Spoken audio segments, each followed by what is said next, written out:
this innate skill of sales, and for you weren't born with it, and it's hard for you to learn or anything like that, then yeah, that's gonna be hard for you to learn.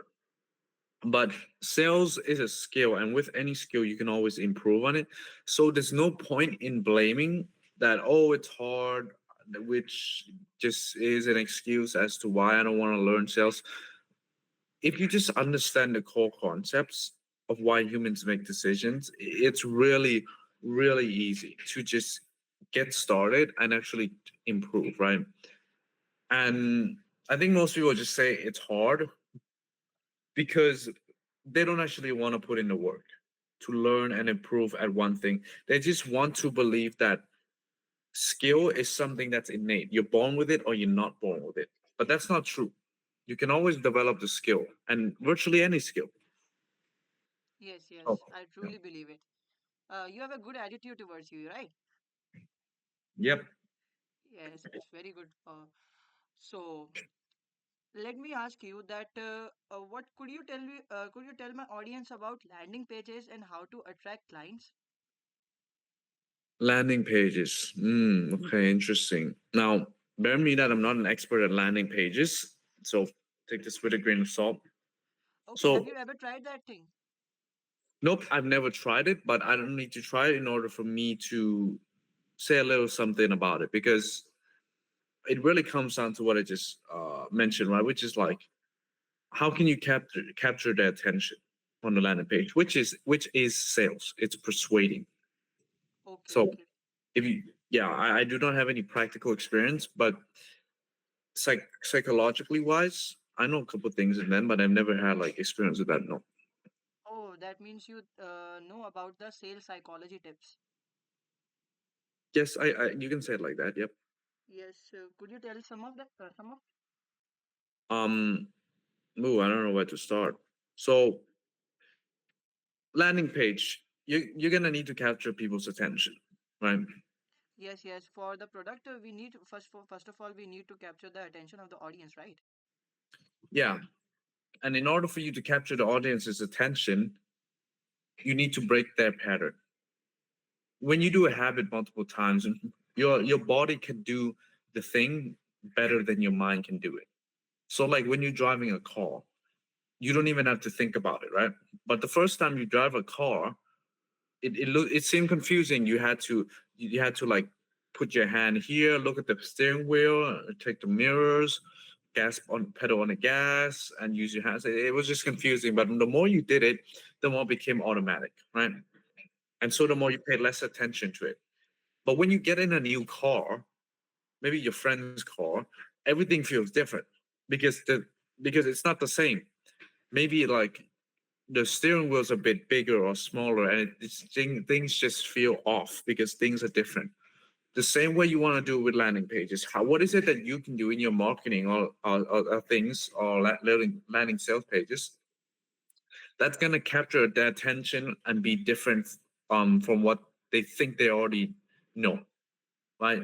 Which like, and a good example is of that is hooks, right? Hooks, it's going to capture your attention because it's different, right? If, Yes. if you say if you say here's how to become a really good sales rep, then they probably heard that 1,000 times. But if you say something like you'll never be a good sales rep and you make $0 if you don't know this one simple fact, that's leveraging negativity because Ah, human, that's a fearing question, right?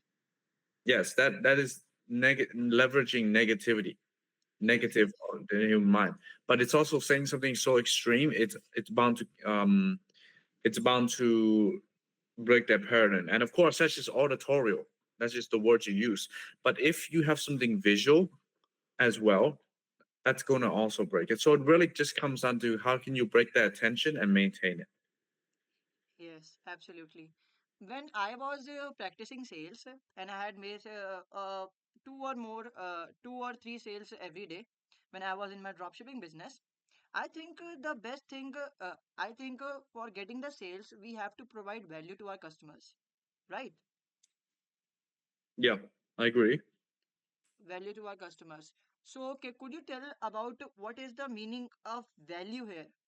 exact meaning of value, because people think that we are giving everything we know, and we are not receiving from our customers. That is the weird psychology of people right now. It's a good question. I think value is like you giving your skill to the world, to people who don't particularly have that skill or who particularly need this skill. So and it doesn't have to be skill. So it's a need, right? Because people want to learn this. People want to have this because it's going to alleviate a pain and get them to a pleasure. So Yes. value is just importance and attachment. I don't have Importance an. and If you gave me a PDF on how to get into a relationship, dating, I wouldn't find that valuable. That wouldn't be value to me because I'm already in a relationship. So there's no attachment to that personality of me wanting to get into a relationship. But if you give it to a guy who wants to get into a relationship, he's gonna find value in it because his sense of perceived attachment is connected to that of wanting to be in a relationship. yes. So And basically, you are trying to say that we should provide value to our target audience, not targeting the whole market, just targeting our specific niche, narrowing down the niche. um, business wise, yes.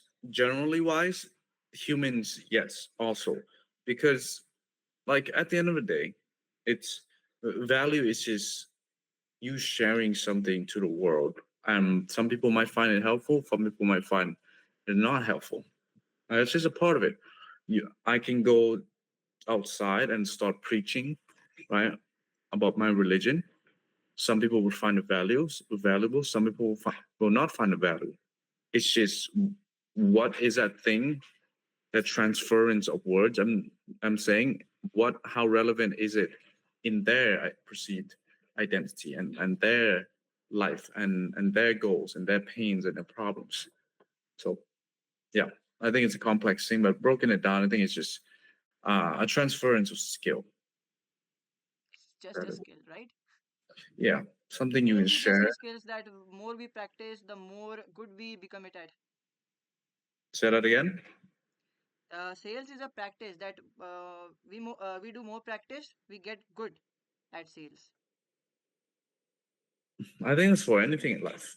You do it many times, you're gonna have a lot of experience. With experience uh comes good judgment, and you can use that good judgment to make better judgments next time and get more better experience. So yeah, I think with everything you can get experience only if you choose. Yes, yes. But the first person, or I can say the beginner, who is on his first sales call, right? And someone objects something like objection handling. How you handle the objections when you are on a sales call? Could you tell me? Could you tell to my audience, please? How do I handle objections? Yes, yes, Well, first things first is seeing it as an objection. That's your first mistake because that's inhumane. We're in sales to help people, not to make money, right? So objections, you got to see them more like resistance towards their goals, right? yes, Because you go to a friend, let's say this friend's obese and you want him to stop overeating. You say you got to stop overeating, go to the gym, right? He says that, oh, it's too far. The gym is too far away from me. Man, that's not a that could be an objection as well. But what objections really is just resistance towards the person they want to be, right? And if you can help them close that resistance or realize that this resistance is good or that this resistance actually isn't resistance, then you can help them ultimately get closer towards their goals. And some resistance might be money, perceived lack of time, needing to get other people's permission, right? Or and that's what you would go into business, and that's what you would call objections. I need to talk to my partner. I need to think about it. I need to do this, do that. Why do they say I need to think about it? because they're scared of opening up to talk about potential ways to get to their goal better. That's a resistance to talking to you about the problem. Right? And if they say like, "Oh, I don't have any money," yeah, if they don't have any money, that's a genuine conditional resistance where like you need to have money to blah blah blah X Y Z, right? Okay, And okay. and stuff stuff like that. It's mostly perceived resistance because most people do not have the skill to realize that they do have everything necessary in their mind, in their psyche, in order for them to start achieving their goals. And of course, as a salesperson, you're more like a coach. Oh, we more like a coach, right? Yeah. We are just guiding what the perfect solution for them will be. Say that again. We are guiding them that what is the perfect solution for their problem. Yes, for each and every single one of them. Good. Yes, yes. Uh, uh, I am asking that when someone asks you or throws a problem to you that I have this problem, in which way should we think to solve it? What's the problem? Whatever problem you can take an example of, Any like like life problem or business problem? like a business problem that from the past 6 months I have not getting any sales from my car showroom business or from my barber business. So could you tell me what is the best solution for me, or should I upgrade my shop, or what what things can I do? Uh, change the way you think. Change the way you think. Because if you think the same thoughts, feel the same emotions, you do the same actions, which those actions will get you the same results. Right? Okay, okay, So you okay. have to change who you are, change your personality, because your personality needs to create your personal reality, not the other way around. So what that means is changing the way you think, changing the way you want to feel, based on the future, based on how you want to be. Because when you visualize your future, you're being defined by a vision of the future instead of the memories of the past. So if you want to start solving better problems and more problems, you have to start thinking like your future self, who is able and capable of solving those problems. Okay, that you are telling that uh, we should focus on their emotions and hit the emotions, right? The emotions and thoughts, yes. Yes, I have learned something. I have learned while I was reading the book, Alex Hormozzi book, 100 Million Leads. Have you read it? Uh, like half of it, yeah. Yeah. So in that Alex Hormozzi, a successful business owner, he said that while we are targeting to emotions, we should be specific to our target audience. Could you elaborate this thing, please? That we should be specific to our target audience. Yes, we should be specific to our target audience. Like if there is a girl who want to lose 70 kgs, she is an obese and she wants to lose 70 kg because after 1 month or after 2 months she wants to go to a holiday. Okay, so how we can target our emotions to buy a what I will say that weight losing syrup, sorry. Well, emotions are just attachments, right? So you have to see what are they attached to. They're probably attached to losing weight. So boom, you can only target that. That's easy. But if they're not attached to it, then that's just like ignorance, right? Yep. Okay, if So they are not attached to it, what is the other tactical thing that we can do to get the sale? don't think of it like tactical thing, but think of it like how can you help them realize that this might not be the best course of action. And what you can do is just tell them the truth. As you know, when kids go la la la la la la la, right? When their parents try to tell them something, It's because they don't want to know the truth. They don't want to listen. And so you have to tell them in a way, get them to know in a way that won't put on that they won't feel ignorant, like they won't try to be ignorant about it, right? Basically, I you mean, are telling that we should understand them. yeah, you should understand them. You should be able to know what tickles them, what doesn't tickle them, what they hate, what they don't like, and that just comes from what are the attachments they have, right? So if I say like, dude, your pink hair sucks, you wouldn't be you wouldn't get attached to that. You're not attached to pink hair because you don't have pink hair. At least I hope not. Camera's off. You don't have pink hair, dude. Yes, yes, So yes. No, no. yeah, so that would make sense. But if say, however, dude, you suck at sales, you would be attached to that because that's a part of who you believe you are, which is your identity. And Yes, the we are reason reading you the want, yeah, the reason you identity. want to get good is because you want to change into a different identity because you believe that identity will get you more pleasure than this identity now, which is causing you pain. And that's really the whole core of sales is how can you get them to a specific pleasure from the pain that they're living now. Okay, okay. So I think I have asked you all the questions about sale. So can I ask you something about leads generation? I'm not the most expert at least, but sure. Uh, that we are if we are getting the sales call, it means that we are getting the clients too. And Yep. for it that is- we need the lead generation. How we are generating the leads, or what is the blueprint for generating the leads? What strategy we have, right? there's four ways of getting customers. Yes, it's a It, four-way. So please there's tell my audience that what is the best method of lead generation? Now, let me tell you the four ways first, if I remember them.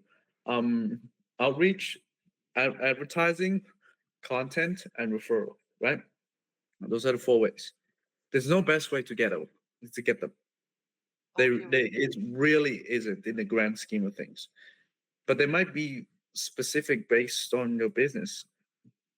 Your okay, business okay. might do better for referrals. Another person's business might be able to do from cold outreach. It just depends on what is it you're selling, who is it you're selling to, and how you're selling to them. Right. So if you sell door to door roof cleaning services, there's probably going to be more referrals than if you were to do B2B biz op. Right. It's probably going to be more referrals if you did door to door than biz op. Yes, yes. But if you do real estate, you can probably get more leads better through advertising than cold outreach. Okay, okay. So, are you something in marketing? Say that again. Do you know about marketing? Yes, a bit. Yes. So could you tell my audience what is the best source of marketing, like organic marketing or paid marketing? What will be the best source? Because in India, beginners are not so wealthy. They are just starting out and they want to try new things. If organic marketing, because we all know that organic marketing takes a lot of time to see the results. So could you tell what is the best thing for it? Organic marketing or paid marketing?